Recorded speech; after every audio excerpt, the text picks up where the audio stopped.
Hai semua, hari ini kita akan mempelajari materi yang berjudul Sifat-sifat larutan penyangga yang disusun oleh kelompok 3, yaitu reka, uretra, dan tiras.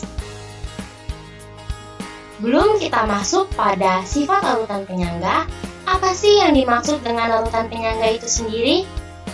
Jadi, larutan penyangga adalah suatu sistem larutan yang dapat mempertahankan nilai pH larutan agar tidak terjadi perubahan pH karena penambahan asam atau basa maupun pengenceran. Larutan ini disebut juga dengan larutan buffer atau dapar. Selanjutnya, contoh larutan penyangga. Yang pertama, obat-obatan. Yang kedua, obat tetes mata. Dan yang ketiga, ada cairan infus. Selanjutnya, sifat-sifat larutan penyangga. Sifat larutan penyangga yang pertama, yaitu penambahan sedikit asam maupun basa tidak akan merubah pH larutan.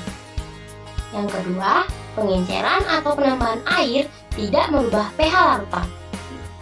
Yang ketiga, kekuatan larutan untuk mempertahankan pH dipengaruhi oleh banyak sedikitnya mol.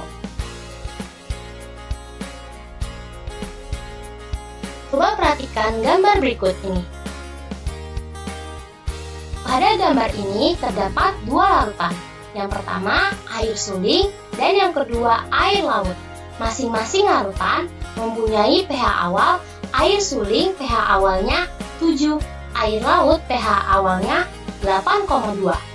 Kedua larutan ditambahkan dengan 0,1 mili HCl1M. Setelah ditambahkan, perubahan pH yang terjadi yaitu dari air suling pH awal 7 berubah menjadi 4. Dari air laut pH awal 8,2 berubah menjadi 7,6. Perubahan pH yang terjadi pada air suling yaitu 3,0. Sedangkan perubahan yang terjadi pada air laut yaitu pH-nya 0,6. Di sini dapat dilihat bahwa air suling bukan merupakan larutan penyangga karena tidak dapat mempertahankan nilai pH. Sedangkan air laut merupakan larutan penyangga karena dapat mempertahankan nilai pH. Contoh soal. Yang pertama, perhatikan tabel di bawah ini.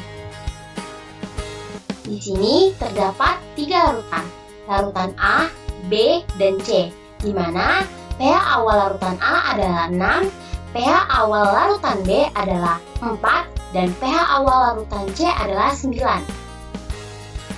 Larutan A, ketika ditambah sedikit asam, dari pH awal 6 berubah menjadi 4, dan ketika ditambah sedikit basah, dari pH awal 6 berubah menjadi 10.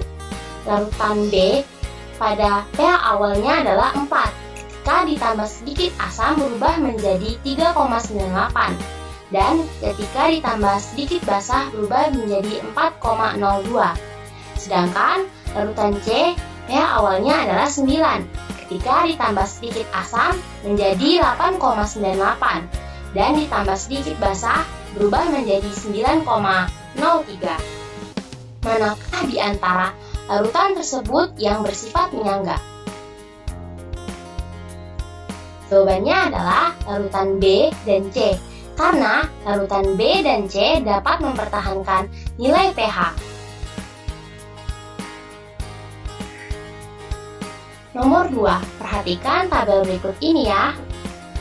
Di sini terdapat 5 larutan, di mana larutan A pH awalnya adalah 2, ditambah sedikit asam menjadi 3,55, ditambah sedikit basah menjadi 5,32.